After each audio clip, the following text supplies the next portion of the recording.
Brasil Cidadão. Sempre trazendo notícias da atualidade do Brasil e do mundo. Olá, bom dia. Eu sou Joel Scaro e começa agora o Brasil Cidadão, um programa do Observatório do Terceiro Setor. Hoje vamos falar de economia circular e a realidade brasileira. A economia circular é um conceito de desenvolvimento econômico com uso de recursos naturais, desconhecido pela maioria da população brasileira. Ela prioriza matérias-primas duráveis, recicláveis e renováveis. No Brasil, são mais de 79 milhões de toneladas de lixo produzidas por ano, segundo o panorama dos resíduos sólidos. Essas informações são segundo a Associação Brasileira das Empresas de Limpeza Pública e Resíduos Especiais. Esse número deve crescer mais de 50% até 2050. Aí revela a importância da economia circular. Para conversar sobre o assunto, nós trouxemos o Vinícius Saraceni, que é arquiteto, empreendedor social, fundador da ATINA, que é a Educação, e coordenador do Movimento Circular, uma iniciativa que promove a economia circular por meio da educação e da cultura. A Beatriz Luz, especialista em sustentabilidade estratégica e economia circular. Ela é autora do livro Economia Circular, Debate Global, Aprendizado Brasileiro. Ela é fundadora de Exchange for Change, Brasil. A co-apresentação do programa é do jornalista Frank Valverde, que também trará os destaques do site do Observatório do Terceiro Setor. Você também vai conferir as notícias do mundo com a repórter Leda Letra, da Rádio ONU, direto de Lisboa. Bom dia, Franklin. Bom dia, Joel. Bom dia, Vinícius. Bom dia, Beatriz. E bom dia a você que está em sintonia aqui com o Brasil Cidadão. Qual é o destaque da semana, Frank? Olha, tem tanta coisa para a gente destacar, Joel, mas eu vou fazer um pequeno recorte no Pandora Papers, né? Mais uma história que surge aí, mais um escândalo que se vê aí dessa denúncia que fizeram, né? É uma matéria que envolveu vários jornalistas no mundo inteiro e descobriram aí uma relação imensa de chefes de Estado, de pessoas influentes, de pessoas que têm cargos em inúmeros governos que têm offshores. O que são offshores? São empresas em paraísos fiscais. E entre eles também está o nosso ministro Paulo Guedes, né? Não que seja um crime você ter um offshore num paraíso fiscal. Agora, no caso específico do Paulo Guedes, a gente vê um certo conflito de interesses, né? Ele que capitaneia a política econômica do país, tá? Por exemplo, desvalorizando o dólar, e com isso a empresa dele valorizou-se muito. Há um conflito de interesses. Não digo que não podemos dizer um crime, não, porque não é crime você ter offshore, mas há um conflito de interesses muito grande em você ser ministro da economia e você ser dono de uma offshore que está sendo beneficiada por isso. E temos que contextualizar essa informação, né, Franklin? Mais de 100 milhões de brasileiros, 15 milhões estão desempregados, mais 100 milhões de brasileiros passam fome no país, devido às consequências da pandemia e da política econômica do governo. Para isso eles não dão solução. Bom dia, Vinícius, seja muito bem-vindo ao nosso programa. Olá, Vinícius. Bom dia, Joel, bom dia, Franklin, bom dia, Bia. E, bom, para a gente é um prazer poder estar aqui, podendo, enfim, trazer a temática da economia circular para cada vez mais pessoas. E muito obrigado pelo convite mesmo. O prazer é nosso de recebê-lo aqui, Vinícius. Bom dia, Beatriz, seja muito bem-vinda ao nosso programa. Bom dia, muito bom poder estar aqui com vocês, conversando sobre um tema que é de extrema importância e que pode trazer aí inúmeros benefícios para o nosso país. Falando aí do Rio de Janeiro, não é, Bia? Exatamente. Carioca da Gema. Olha, a discussão sobre economia circular já está bem avançada em vários países do mundo. Mas aqui no Brasil, dados de 2019 do Sistema Nacional de Informações sobre Saneamento mostram que só 41% da população tem acesso à coleta seletiva de lixo.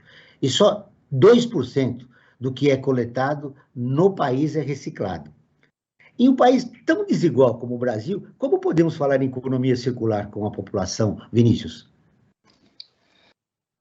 Olha, Joel, O que, né, assim, nós, pelo Movimento Circular, temos entendido, né, nesse 1 ano de iniciativa, né, o Movimento Circular, ele surgiu aí praticamente na pandemia, quando a gente foi convocado, né, como a TINA é uma empresa de educação, para pensar em estratégias para que pudéssemos levar essa pauta, especialmente para professores e estudantes, né, para que eles pudessem compreender, e principalmente estudantes do ensino médio, que estão aí se aproximando do mundo do trabalho e emprego, principalmente, né, jovens que estão cursando ensino técnico pelo Centro Paula Souza, nas ETECs de São Paulo, pudessem começar a entender as possibilidades que começam a se abrir a partir da economia circular, né, o quanto de negócios elas podem gerar, oportunidades de empreender e de trabalhar. E o que nós, de fato, começamos a perceber é que, por exemplo, a gente fez né, pelo Movimento Circular, a gente fez o primeiro prêmio aí, o prêmio por um mundo sem lixo, né? E reconhecendo as iniciativas de estudantes do ensino médio que já estão fazendo pesquisa, desenvolvendo projetos de pesquisa, de produtos, né, que é junto com a FEBRASE. A FEBRASE é a maior feira aí de engenharia e ciências, né, que é vinculada à USP, a Universidade de São Paulo, e que reconhece os melhores trabalhos do Brasil inteiro, né? Eles selecionam aí 340 e tantos trabalhos todos os anos, e nós fizemos uma curadoria desses trabalhos e concluímos ali pelo trabalho que 30% dos jovens, dos trabalhos que foram inscritos, já endereçavam princípios da circularidade, né? Então, interessante. Interessante, sem saber que é a economia circular. E aí, o que a gente tem feito e buscado levar para as pessoas é desmistificar a economia circular, né? Ela não é, primeiro, um trabalho para economista, né? Então, o nome economia circular, ele afasta um pouco as pessoas, parece que é uma nova ciência econômica, mas os princípios dessa economia circular já está presente, né, na nossa vida há muito tempo. Ela, no fundo, articula uma série de princípios que já estão já foram muitas vezes pensados, já estão articulados, mas que agora ele começa a ter uma visão muito mais ampla e com muito mais estratégia para que, né, tudo possa virar outra coisa de forma circular. Todos os insumos, todos os resíduos passam a virar recursos, né? Agora eu quero ouvir a Beatriz. Beatriz, o Vinícius destacou a importância da educação, né? Para você levar para o maior número de pessoas o conceito da economia circular. Você tem já um livro escrito. Quais os desafios que a economia circular deve enfrentar nesse momento? Inclusive, o Vinícius também destacou que a importância da economia circular durante a pandemia. Ela foi resgatada, esse tema, né? Como uma solução para o Brasil na pós-pandemia, por exemplo. Eu gostaria de te ouvir da importância de como a gente coloca para a maioria da população e, além do caminho da educação, que caminhos nós devemos trilhar na comunicação para colocar a economia circular rodando na sociedade brasileira? Não, muito bom, Joel, obrigada pela oportunidade, parabéns, Vinícius, pelo trabalho. Eu acho que, certamente, o primeiro ponto é a educação, né? É o entendimento e a compreensão do tema na sua devida amplitude, porque senão a gente corre muito risco de começar a fazer um jogo de palavras, né? Substituir as palavras. O que era sustentabilidade agora vira economia circular, o que era reciclagem agora vira economia circular, e todos viramos especialistas, né, nesta nova economia. Então, um ponto que é interessante para trazer, né, você comentou sobre o livro que a gente está trazendo para o Brasil, né, Economia Circular, Debate Global, Aprendizado Brasileiro, que já está aí na pré-venda pela editora Bambual. E o mais bacana desse livro é que a gente traz os 8 passos para o progresso e sucesso da economia circular. Então, rapidamente, quais são eles? Então, vamos ver se eu me lembro dos 8. Mas o primeiro, com certeza, é a educação, né? E aí a gente entra por uma parte que é de desenvolvimento de política pública, de investimentos, mas tem uma outra parte essencial que a gente está discutindo muito, que é a governança, a integração da cadeia, a comunicação adequada, como você mesmo pontuou, né? E principalmente, então, a demonstração de resultados e a base da economia circular, que são os renováveis. Ó, falei aí todos os passos. Então, a gente precisa começar a refletir que, desde a Revolução Industrial, quando a gente começou o desenvolvimento de produtos e serviços, trazendo várias novas habilidades e produtos e conveniências para o mundo moderno, a gente pensava sempre no desenvolvimento de produto na fase de uso. E a gente precisa começar a pensar na fase de pós-uso. Então, a gente nunca pensou no depois da fase de uso. Então, isso que é essencial para a gente começar de novo, uma nova forma de produção, uma nova forma de consumo, né? Para a gente não correr o risco de ficar arredondando a cadeia linear. Então, a economia circular vem para mudar o sistema e evitar o problema, e não ficar consertando os problemas da economia linear, né? Acho que esse é um pequeno resumo. Vinícius, para nós partirmos para esse novo momento da economia circular, olhando como nós devemos consumir e deixando claro, né, qual é a posição de cada cidadão enquanto esse novo momento, mas existem resistências do próprio empresariado. Como você acha que essas resistências devem ser enfrentadas nesse momento para a economia circular se desenvolva no nosso país? Joel, olha, uma ótima pergunta, porque o que a gente tem percebido também, né, o movimento circular é uma iniciativa colaborativa, né, ela tem aí uma pegada ela tem uma compreensão de que economia circular, de fato, a gente só vai conseguir aumentar, né, vamos chamar assim, a adesão de todos ao processo a partir do momento que estejamos todos juntos, né, acho que a Bia trouxe aí os princípios. Então, educação, a gente conversa com a sociedade e engaja a sociedade para a agenda, e leva também a educação para que todos os consumidores entendam o seu papel nessa história. A decisão no momento que eu compro, o porquê que eu compro, por que eu compro esse e não compro aquele, né, eu vou consumir, e ele precisa compreender que a responsabilidade dele nessa história não acaba a partir do momento que ele põe na lixeira, né? Aliás, ele precisa entender e pressionar, primeiro, se eu moro no condomínio, poxa, como é que tem ou não tem coleta, né, seletiva, quem que está vindo buscar, para onde que está indo esse resíduo, ou seja, entender que o papel dele vai além do descarte na lixeira da casa dele. E governo com política pública, e o empresariado está assim, a gente tem aí os 10 anos da Política Nacional de Resíduos Sólidos, que vem fortalecendo muito, né, as que foi adiada várias vezes, né? Para implementação, mas ela está sendo, né? Você tem o Ministério Público pressionando, né, os principais setores que produzem bens de consumo para, né, aumentar a sua responsabilidade sobre, né, a reinserção daquele resíduo pós-consumo para dentro dos seus processos. Então, estão sendo desenvolvidas, né, falando de plástico, que é o grande, na sociedade de consumo, ele é um tema prioritário, né? Como que esse plástico pode ter um maior índice de reciclabilidade, como é que as embalagens podem ser mais fáceis de serem recicladas, né? No movimento circular a gente tem as cooperativas de catadores também, né, que no hemisfério sul, acho que a Bia deve trazer isso. Durante o programa vamos falar sobre essas cooperativas que são fundamentais, né? Exato. Para a coleta de resíduos. No hemisfério sul, a gente está falando, eles são chave. No Brasil, a gente tem mais de 1.200.000 catadores, pessoas que vivem da coleta de resíduo, né? É um trabalho de formiguinha. Então, o empresariado, primeiro que eu acho que são duas coisas, eles têm essa questão do Programa Nacional de Resíduos Sólidos e estão entendendo também que a economia circular não é um preço que ele paga, mas é também um investimento para o futuro. Ele está diminuindo, né? Ele muitas vezes diminui custo de produção, porque ele tem uma matéria-prima que acaba tendo um valor diferente, eles têm uso mais racional de embalagem, então eles diminuem a quantidade de embalagem. Os princípios, no fundo, da economia circular são também princípios econômicos que eles estão começando a enxergar.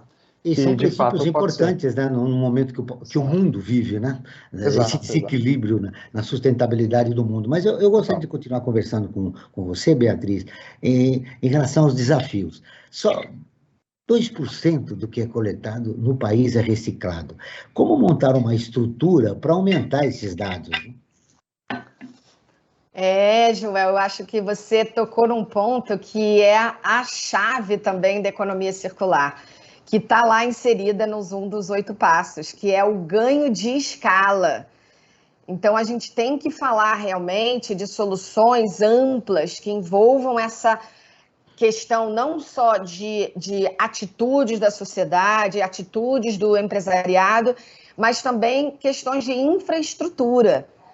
Porque senão a gente começa a ver quais são as dores da cadeia, vou solucionando as dores em pedacinhos e acaba que eu não consigo ter uma solução integrada. Então, a escala é extremamente importante e por isso que o Vinícius tocou um pouco nesse ponto, as soluções circulares devem ser desenvolvidas com muitas parcerias, com vários atores da cadeia.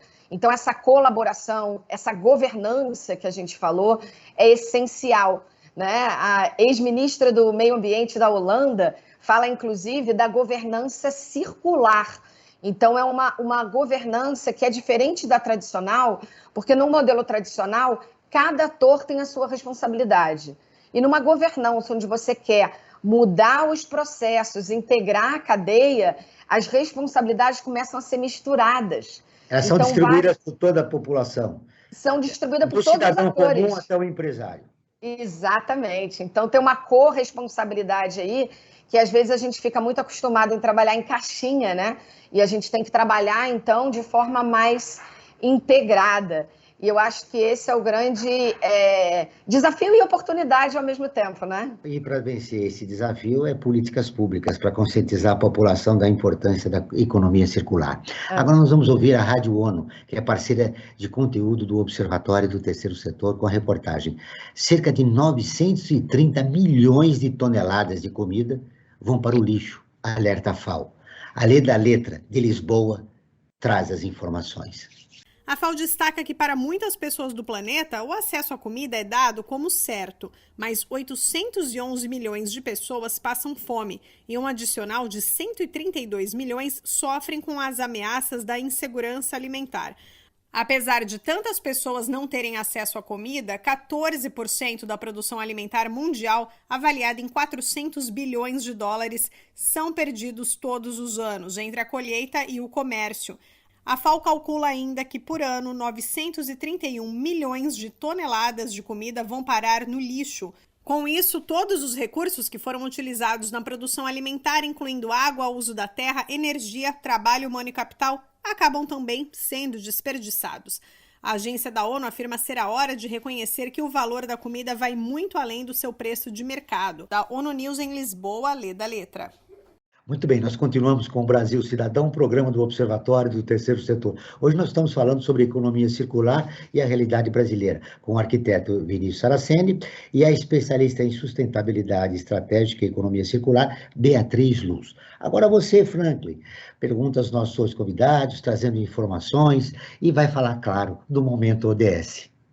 Perfeito, Joel. Obrigado pela lembrança. E vamos falar sobre o Momento ODS, o momento que fala sobre a Agenda 2030 da ONU, essa agenda que é importantíssima para todo o mundo. E dentro dessa agenda, o tópico 11, né, fala de cidades e comunidades sustentáveis. E o ponto 11.3, né, o meta 11.3, quando se trata do Brasil, diz o seguinte, que até 2030 devemos aumentar a urbanização inclusiva e sustentável, aprimorar as capacidades para planejamento, para o controle social e para a gestão participativa integrada e sustentável dos assentamentos humanos em todas as unidades da Federação Brasileira. Essa é a nossa meta ODS para 2030.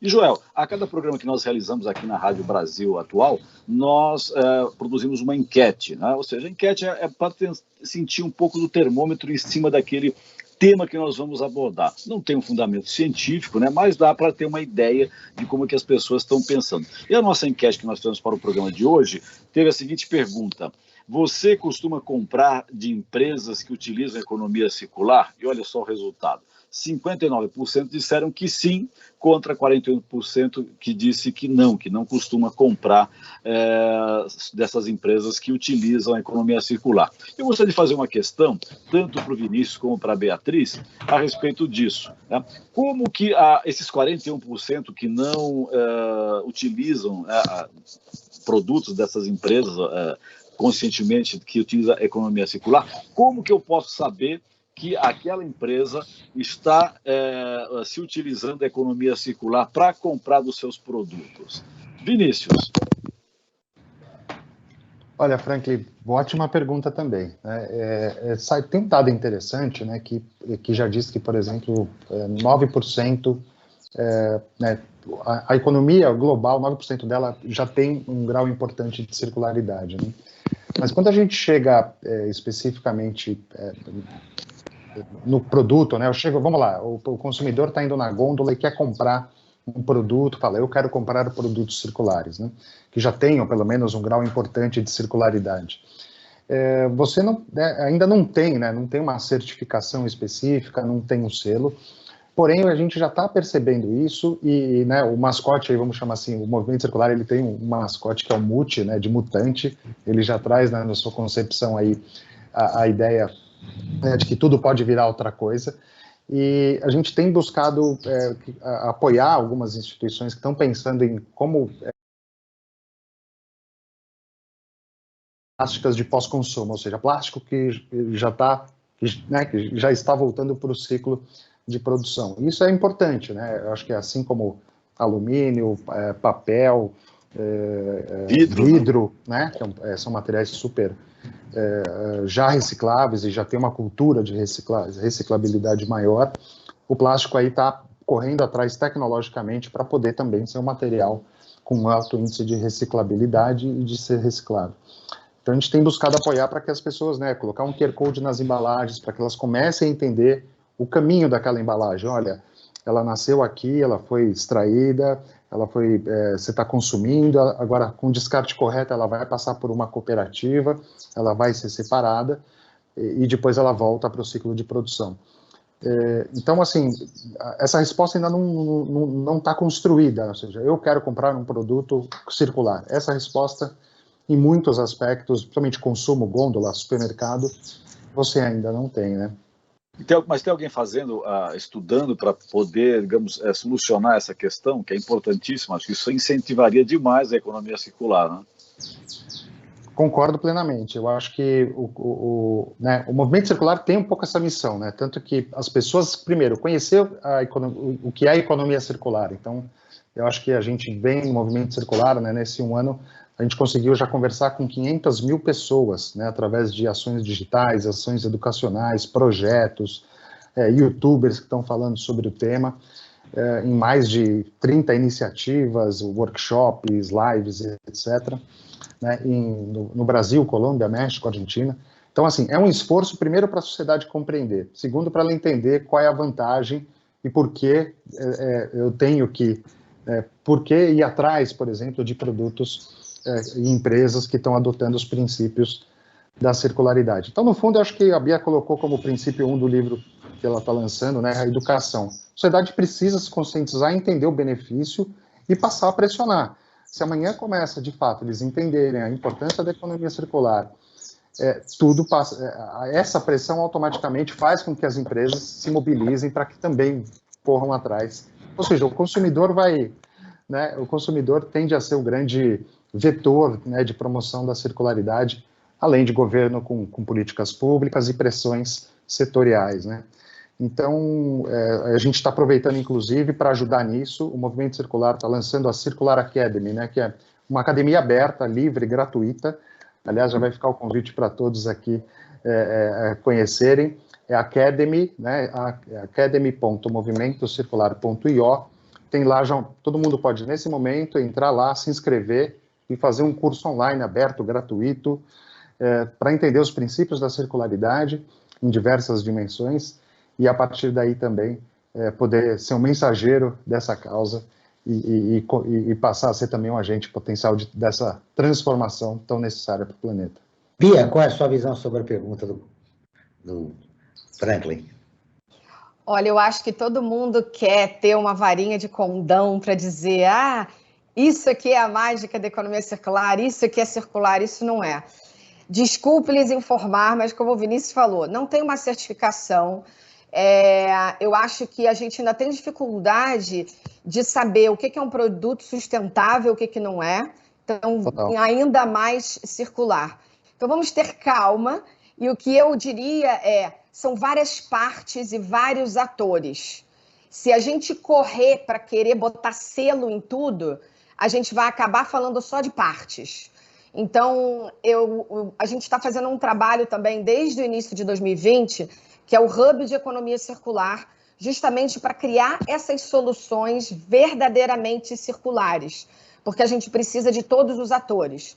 Então, eu gosto muito de pontuar que a gente tem que trazer também não só o início da cadeia, né, se a gente está falando de fluxo de materiais, né, dos catadores, mas a gente tem que trazer os recicladores, as pequenas e médias empresas que estão ali no meio da cadeia, muitas vezes sendo exprimidas pelos grandes, os grandes acabam apoiando o início da cadeia e os recicladores ficam ali naquela guerra comercial para fazer aquele resíduo plástico virar matéria-prima novamente.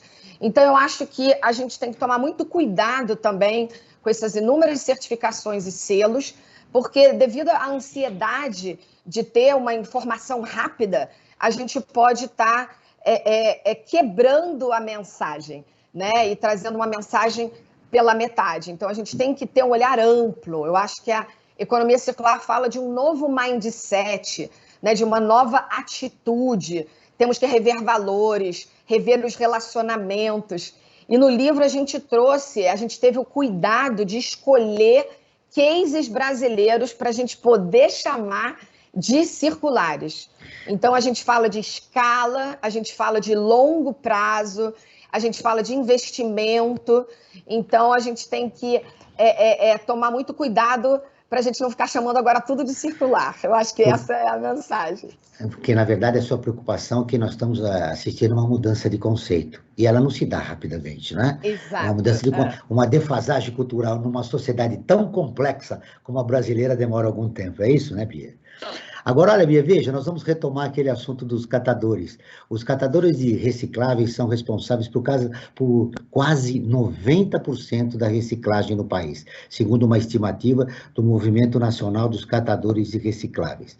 E eles apontam que 800 mil pessoas trabalham na área atualmente, sendo que 70% são mulheres. A grande maioria são trabalhadores informais. Aí vem a pergunta. Como é a economia, mudança de conceito da economia linear para a economia circular, como nesse processo de mudança que vocês desejam, que está acontecendo não de uma maneira ideal, mas com essa realidade, 800 mil pessoas trabalham, são trabalhadores informais, 70% são mulheres, como é que vocês se relacionam com essa informação, né, com essa desvalorização profissional da reciclagem no Brasil? Bia.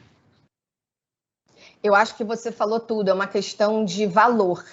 A economia circular traz uma nova percepção de valor, de estrutura, de geração de valor equilibrado ao longo da cadeia. Essa é a definição real da economia circular. Então, a gente quer gerar empregos mais qualificados. E quando a gente está propondo à indústria de fazer projetos mais duráveis, produtos mais duráveis, modulares, que possam ser remanufaturados, consertados. A gente tem uma gama de profissionais aí que precisam estar capacitados para trabalhar nessa parte de conserto, de remanufatura. Então, eu acho que a economia circular traz um benefício social muito grande se a gente for olhar por esse lado, né? De estruturar, de formalizar, de trazer novas habilidades. E a tecnologia, a automação vem para ser uma ferramenta de trabalho, né? Para acelerar o processo, porque, como vocês disseram, o volume é muito grande de material que está sendo aí desperdiçado. Então, a gente tem que trazer escala, então tem que saber trabalhar com a tecnologia, com o tipo de trabalho que a gente quer para essa população. Eu quero um trabalho cada vez mais qualificado, mais honroso, né, para ele poder trabalhar com esse material com outro olhar. Então, eu acho que a economia circular provoca também esse olhar de ver resíduo como matéria-prima, e não como água suja, de qualquer jeito, que a gente joga, né, para ser tratado de qualquer maneira. Então, tem uma necessidade da gente rever os nossos valores, né, e trazer, elevar o nível dessa gama, dessa população, dessa sociedade que está fazendo um trabalho que acaba que às vezes ninguém quer fazer, né, mas que é importante, que é necessário. É fundamental, né? Para colher todos os resíduos sólidos nas ruas das cidades, das principais cidades do país, né?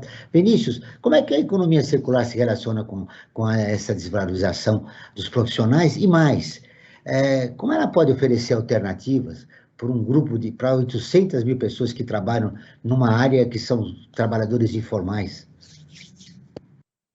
Joel, eu acho que tem pontos que a Bia trouxe que são chave, né? Como é que a distribuição de valor na cadeia toda pode ser equalizada, né? E os catadores consigam ter uma maior índice de reconhecimento e de valor, né? No momento em que esses recursos passam pelas mãos deles. E o que a gente tem visto é que, assim, a organização, por exemplo, eles se organizarem em cooperativas mais estruturadas, por exemplo, nós temos um parceiro do movimento circular que é a Conatrec, Confederação Nacional das Cooperativas, né? E que é liderada pelo Carioca, que é vamos chamar, é um expoente aí, é um porta-voz, né, de todo esse setor. E nas conversas que a gente tem com o Carioca, a gente fez várias conversas conjuntas, muito voltadas aí para os públicos da periferia, que estão buscando empreender, né, a partir, né, das oportunidades que se abrem pela economia circular também. E o que a gente percebe é que, assim, as dificuldades principais deles, né, na pandemia foi uma tragédia, porque eles, né, tiveram muita dificuldade de trabalhar. Então, as cooperativas viraram grandes pontos de apoio para desde distribuição de cesta básica, ou seja, eles têm uma camada, um índice de vulnerabilidade muito grande. Então, qualquer distorção na cadeia como um todo acaba impactando muito na vida dessas pessoas. E eu acho que o que a gente ouve muito deles, né, por exemplo, a separação correta. Poxa, eles têm um trabalho muito grande na separação, né? Tem muito material contaminado. Então, de novo, volta para o princípio número 1, que é a educação. Então, o consumidor precisa entender, né, a gente passou, vocês vão ver, se a gente fizer uma enquete, por exemplo, com os ouvintes, né, o material que você consome, né, que você vai descartar, ele precisa ser lavado ou não precisa ser lavado? Muita gente, por muito tempo, tinha uma informação, não precisa lavar porque depois ele passa por uma lavagem. Não, né, ele precisa ser lavado. Então, porque a contaminação impacta depois na reciclabilidade daquele material. Então, ele precisa chegar mais limpo para não juntar barata, para não juntar bicho, né? Então, a hora que você vai ter um material reciclado, ele não pode estar com o resto de alimento. Então, ou seja, são informações que impactam muito lá na ponta, para quem está depois separando esse material.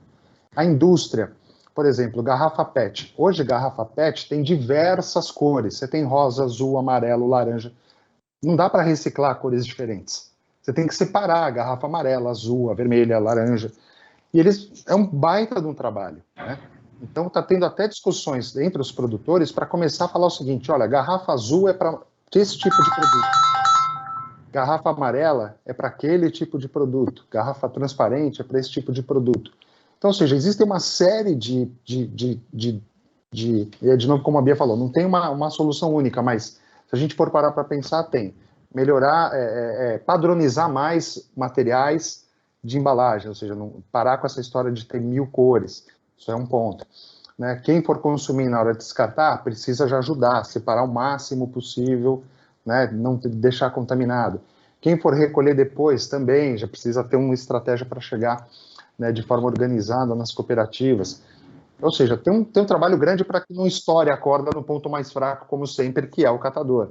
Então ele precisaria receber as coisas um pouco mais estruturadas. Que é um trabalhador informal e trabalha em péssimas condições. Mas me ocorreu o que você falando, Vinícius, mudar um pouquinho a questão. Nós tivemos isolamento social devido à pandemia. Agora as pessoas voltam com aquela ânsia de consumir. Há uma preocupação de vocês, é o seguinte, olha, na pós-pandemia, a gente precisa, e nós todos precisamos nos reinventar como seres humanos, as empresas, claro, vão buscar novos paradigmas para enfrentar esse novo mundo que vai surgir na pós-pandemia. Há uma preocupação de vocês, que defendem a economia circular, de começar a conscientizar esse consumidor que está voltando para o shopping. Outro dia, faz umas 2 semanas, eu tive no shopping, eu vi aquilo, estava enlouquecedor.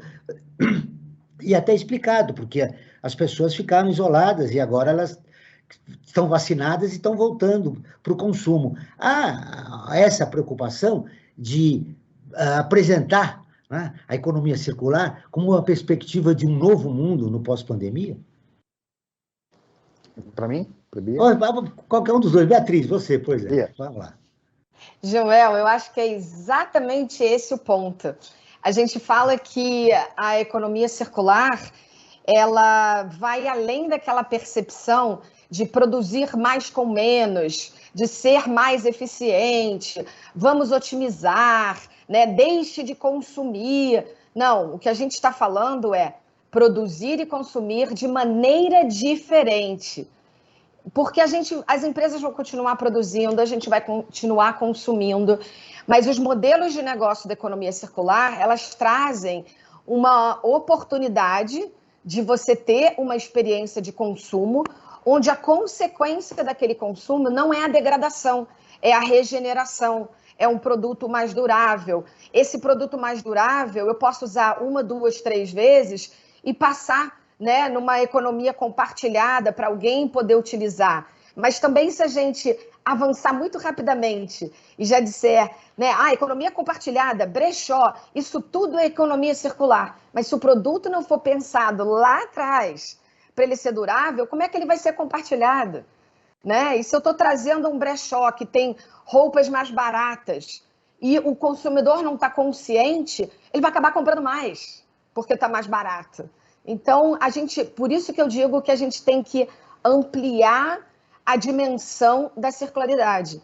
É realmente um novo modelo de consumo, uma nova vivência, uma nova experiência, e que tem que ser construída junto. Então, por isso que no Hub de Economia Circular, a gente faz um trabalho que é muito interessante de ser um facilitador de conversa, de ser um intermediário, porque às vezes a gente está falando aqui da reciclagem, né? Dos catadores, do material. Existe uma cadeia extensa, ela não só começa no catador, o que tem ali no meio do caminho? A grande empresa, ela tem que ser uma liderança de não só dizer, eu vou comprar resina reciclada, mas como que eu vou comprar? De que forma que eu vou comprar? Eu estou entendendo como é que é a cadeia? Eu vou remunerar essa cadeia da forma adequada? O meu reciclador, ele tem a infraestrutura necessária, porque a grande marca pede rastreabilidade, ela pede consistência, qualidade, transparência. E a gente acabou de ver que lá no inicinho tem um gap enorme. Então, não dá para saltar assim e esquecer tudo, né? E ficar tratando dos pedaços. Então, por isso que a gente fala que na economia circular tem um trabalho conjunto e o trabalho desse facilitador, que é muito o trabalho que a gente faz de pegar na mão, né, de uma grande marca e falar, olha, você quer colocar resina reciclada no seu produto? Você vai ter que chamar a galera de design para desenhar de novo. Você vai ter que chamar a galera de compra para comprar de uma forma diferente. Né? E aí você vai criar a narrativa para mostrar para o seu consumidor a importância daquele produto. Então, olha a quantidade de elementos que temos aí, né? E esse é o grande desafio, um dos grandes desafios, né, que tem vários, é convencer o empresário dele investir para um novo mundo, né, para um novo planeta, para uma nova sociedade. Agora eu vou fazer um convite para você, ouvinte. Siga o Observatório do Terceiro Setor nas redes sociais e acompanhe informações do Brasil e do mundo sobre direitos humanos, causas e projetos sociais. No Instagram é @Observatório 3 Setor, no Facebook é facebook.com/Observatório 3 Setor. Nossos programas de rádio também estão disponíveis no canal do YouTube. Lá você encontra entrevistas e quadros de como você sabia e você conhece, que mostram aspectos ignorados da história e refletem sobre a sociedade brasileira. Basta buscar Observatório 3 em numeral setor. Muito bem. Franklin Valverde, mais informações e perguntas para os nossos convidados? Sim, eu tenho uma informação aqui importante, acho que aproveitando, dar um destaque do nosso site, já que você falou do site do Observatório do Terceiro Setor, convido a todos e a todas que visitem o site do Observatório do Terceiro Setor e tenham os destaques importantes de matérias que estão lá no site do Observatório, né? Por exemplo, nós temos uma matéria que fala que no Brasil apenas 21% dos adultos com até 34 anos têm ensino superior. Olha só o grande gap, para usar uma palavra muito utilizada no momento que a sociedade brasileira está sofrendo. A outra é desprezados. 40 milhões de pessoas vivem na miséria do Brasil. Olha só, nós que estávamos trabalhando há anos atrás aí para acabar com a miséria no Brasil, né? Nós estamos voltando no tempo. E a matéria que eu quero destacar também vai um pouco nessa linha dessa volta, desse retrocesso que a sociedade brasileira vive no momento. Agricultura e pecuária desmatam quase 5 milhões de hectares no Pantanal. É uma matéria que eu convido a todos e a todas que leiam no nosso site, matéria que foi escrita pela Maria Fernanda Garcia, que aponta o seguinte, Joel. Em 1988, o total de campo alagado no Pantanal chegava a quase 6 milhões de hectares. Em 2018, a área alagada havia diminuído 29%, tendo pouco mais de 4 milhões de hectares. Isso segundo o MapBiomas, né, que é uma rede brasileira de dados e mapas. Em 2020, o valor de 1,5 milhão de hectares menor dos últimos 36 anos. São esses dados apresentados pela MapBiomas. É muito preocupante isso, porque aí vai refletir uma série de outras questões, na agricultura, na água, né, no consumo de água e também energético, porque se a base energética brasileira está fundamentada em cima da hidroelétrica. Se não tem água na represa, na hidroelétrica, né, para alimentar as turbinas, vai faltar energia elétrica, que é o que está acontecendo nos dias de hoje, Joel. Isso é extremamente grave, a situação que nós estamos vivendo. E eu queria aproveitar, já que você me chamou, vou aproveitar e fazer uma questão, queria reintroduzir uma questão que foi tratada pela Beatriz, né? Ela foi falar dos 8 passos e ela falou da educação. E ficou uma questão aqui na minha cabeça aqui. Beatriz, o governo federal tem feito a sua parte dentro dessa área da educação ou não? Precisa ligar o microfone. Então, a gente fez agora um trabalho muito interessante com o apoio da Câmara Alemã para a gente buscar justamente os cursos de economia circular, né? Quantos cursos que a gente tem no país que já falam dessa temática. E não tem nada ainda específico no Ministério da Educação, vamos dizer assim. Mas isso também não é só uma realidade do Brasil, viu, Franklin? Eu acho que vários países estão começando agora, né, a perceber que a gente precisa educar para esse novo mindset. Como a gente falou no início do nosso bate-papo, não é só um jogo de palavras e substituir palavras. Existe um novo mindset, né, uma nova forma de você crescer, desenvolver, colocar produtos no mercado. Então, é um repensar, né, um remodelar da economia. Porém, tem uma notícia boa para dar para vocês.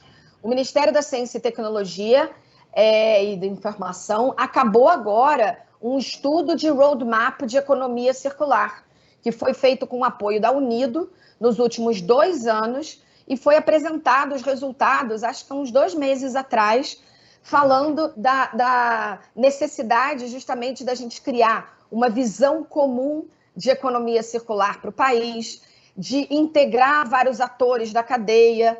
Um outro aspecto extremamente importante da economia circular é essa habilidade de trabalhar com multissetores, né? Então, a solução, de repente, da cadeia do plástico, dos desafios dos resíduos plásticos, pode estar na construção civil, a construção civil demandando novas matérias-primas que possam ser feitas, de repente, com material plástico, né? Então, no agronegócio, como você falou, a gente acabou também, está concluindo um trabalho com a Embaixada da Holanda, como inserir os princípios da circularidade na agricultura, na produção de frutas e hortaliças, né? Então, a gente sabe, a agricultura e natureza não podem ser antagonistas.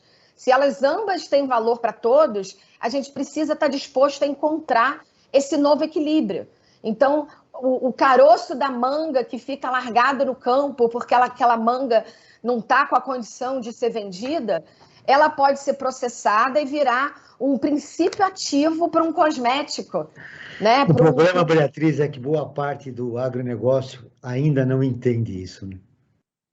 Pois é, por isso que é um novo mindset, né? Olhar para resíduos como se fosse uma nova fonte de matéria-prima, né? Em todos os aspectos, em todos os setores. Vinícius, o governo tem feito sua lição de casa? Respondendo a pergunta do Frank.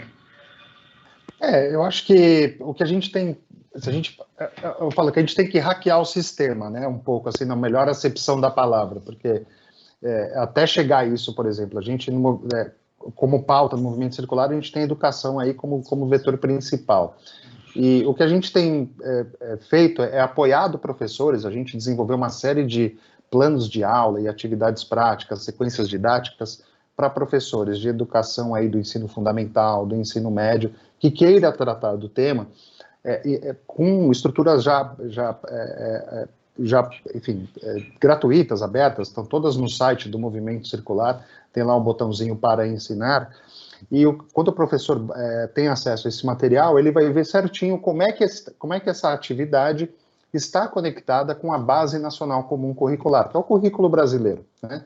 Ele foi, enfim, foi fruto de um trabalho coletivo incrível, que durou um bom tempo, mas que está aí, servindo de base aí para os estados, municípios, escolas privadas e todos, para estruturarem as suas atividades. Então, fica o convite, professores que queiram trabalhar com a temática da economia circular, no site do Movimento Circular tem atividades abertas, gratuitas, mão na massa, que é como tem que ser, né, o fazer junto, de como trabalhar a temática com o seu público, com os seus estudantes. Aí, quando vai para o ensino médio, a gente teve experiências muito legais, principalmente agora no México, como a Universidade Tecnológica de Monterrey. Eles fizeram desafios circulares, né, que é uma forma que a gente tem também de engajar o público para o tema. Então, eles fizeram num curso de verão e depois, né, em alguns créditos da engenharia, também uma série de atividades práticas que tratavam do tema, né, tiveram aulas teóricas sobre o tema, e depois os alunos foram desafiados a endereçar um problema da sua comunidade, né, a partir dos princípios da circularidade, ou seja, como é que eu resolvo uma questão social, ambiental, né, endereçando aí princípios da circularidade na construção de uma solução. E é incrível como a gente vê que esses princípios já estão lá, é uma questão de, né, catalisar da forma e trazer a abordagem da economia circular de forma mais robusta para esse pensamento que os jovens são a solução. Eu acho que esse é o ponto que me deixa confortável, né? Eu acho que quanto mais a gente levar essa pauta para eles, hackeando o sistema, vamos hackeando o sistema, na melhor acepção é um caminho que você acredita que é importante nesse momento, né? Não tem dúvida. É longo prazo, o Franklin, temos só 10 minutos, a conversa com os nossos dois convidados passou rapidamente, então eu gostaria que você desse mais informações, se você tem alguma questão em relação aos nossos dois convidados, que eu já vou partir para a parte final do programa. Perfeito. Joel, quero destacar as nossas campanhas, as campanhas do Observatório do Terceiro Setor. A primeira delas é o Observatório em Movimento, que é uma iniciativa que nós do Observatório tivemos de ouvir especialistas das mais variadas áreas do conhecimento humano e saber dele de algumas dicas, algumas informações importantes de como melhor viver esse tempo de pandemia que nós estamos, né? Por sorte, já muita gente vacinada, né? Há uma luz, digamos, no fim do túnel, né? Para usar uma expressão meio chavão, mas enfim, né? Que mostra um pouco esse espírito que está no momento das pessoas, né? Estarem um pouco mais animadas, né? Porque já estão sendo vacinadas. E nossa campanha, Observatório em Movimento, trata disso, né? De como as pessoas podem viver melhor esse momento de pandemia e o pós-pandemia, porque o mundo com certeza será diferente. convido a todos e a todas que visitem o nosso site, observatório3setor.org.br, e lá vocês vão encontrar o Observatório em Movimento, o 3 em numeral. E também quero falar rapidamente de uma nova ferramenta que nós temos, que é Apoie o Terceiro Setor. É uma plataforma online de financiamento coletivo para organizações da sociedade civil, com projetos, melhor dizendo, em diversas áreas. Para saber mais, acesse apoie3setor.com.br, o 3 também em numeral. E como a gente tem pouco tempo, Joel, até acho que eu não vou nem fazer uma questão, até que eu tinha aqui várias questões preparadas, mas eu quero dar a frase síntese que eu captei pela conversa ótima entre o Vinícius e a Beatriz e junto conosco aqui. Seja um consumidor consciente. Isso é bom para você e também é bom para a sociedade. Muito bem, nós temos mais agora, já reduzimos o nosso tempo, nós estamos, como disse, caminhando para o final, mas eu queria deixar uma informação para você, ouvinte, e para os nossos dois convidados. Na ponta da produção, dados da Confederação Nacional da Indústria, o CNI, de 2019, dizem que mais de 76% das indústrias já desenvolvem alguma iniciativa da economia circular, mas a maioria não sabe que as práticas se enquadram no conceito e desconhecem até o termo economia circular. Muito bem, 2 minutos para cada um dos nossos convidados. O que mais vocês gostariam de deixar registrado no nosso programa, que é importante para vivemos uma outra fase, desencadearmos uma outra fase da economia circular, seja sensibilizando a população em geral, seja sensibilizando os multiplicadores de opinião, sejam do universo da política, do empresariado. O que de mais importante eles deveriam fazer agora, construindo um novo momento para que a gente tenha um mundo melhor no pós-pandemia. Eu começo com você, Vinícius. Olha, Joel, eu acho que acho que o que a gente já descobriu até agora, e a Bia também trouxe na fala dela, a economia circular não é um botão que ninguém vai apertar e as coisas vão acontecer. É um trabalho de formiguinha, multissetorial, coletivo, acho que gostei muito do que a Bia trouxe da governança circular, acho que faz todo sentido com esse pensamento, e eu acho que todos nós estamos aqui, eu acho que essa conversa, a Bia, Vinícius, Joel, Franklin, todos que estão escutando, faz parte dessa transformação. Eu acho que é esse trabalho que nós precisamos potencializar cada vez mais, de levar a economia circular à informação sobre os benefícios e a necessidade urgente dessa transição, desse mundo linear impossível de continuar, para o mundo circular, onde possa trazer cada vez mais oportunidades e prosperidade, eu acho que para a sociedade e para o planeta como um todo. Então, eu acho que, mais uma vez, vou bater na tecla da educação, porque ela vai ser chave nessa mudança, e que possamos ter cada vez mais professores prontos para tratar do tema, gestores públicos mais capacitados para tratarem do tema, empresários que estejam realmente comprometidos com essa transição. E eu gostaria de agradecer aos mais de 30 parceiros aí que o Movimento Circular já tem pela América Latina, que são de instituições de pesquisa, são empresas, são parceiros de mídia, que estão apoiando e já enxergaram a necessidade dessa urgência da transição da economia linear para circular, e que estão, enfim, buscando formas de ampliar essa conversa para cada vez mais pessoas. Em especial, gostaria também de agradecer a Down, que é parceira pioneira aí do Movimento Circular, e que a gente fica muito feliz de ver o comprometimento que eles têm para apoiar nessa transição e todos os esforços que estão sendo feitos globalmente aí para que essa cadeia possa realmente se tornar cada vez mais circular. E deixo aqui também, mais uma vez, reforçar o convite, quem quiser entender mais de economia circular, academy.movimentocircular.io, primeiro curso aberto, online, gratuito, para todos que queiram entender o que é a economia circular e o que eu tenho a ver com isso, Muito bom, Vinícius. Possa virar um agente da transformação. Obrigado, Bia, Joel. seu registro final. O que mais importante você gostaria de deixar no final do nosso programa? Bom, primeiramente eu gostaria de parabenizar aí o Observatório do Terceiro Setor. Eu acho que o Terceiro Setor ele tem um papel também essencial em trazer todos esses estudos, esses dados e mobilizar a sociedade para essa transformação, né? Esse novo pensamento. E eu diria que a mensagem final é que a economia circular é sobrevivência. Então, não é só um ativo de marketing, não é só resolver pequenos problemas ao longo da cadeia. Então, as empresas têm um papel muito importante em liderar essa transformação. Então, no mundo competitivo de hoje, o diferencial não está mais em colocar produtos com mais qualidade ou com menor custo, e sim produtos que vão gerar algum valor para a cadeia produtiva. E eu acho que o consumidor está cada vez mais consciente disso, né? E buscar empresas também que tenham alguma proposta de valor diferenciada. Então, agradeço aí mais uma vez e aproveito para dizer, então, que o nosso livro está saindo e que vai ter uma revista, Joel Franklin, essa semana, chama Agni-Si. Agni-Si se traduz em transformação.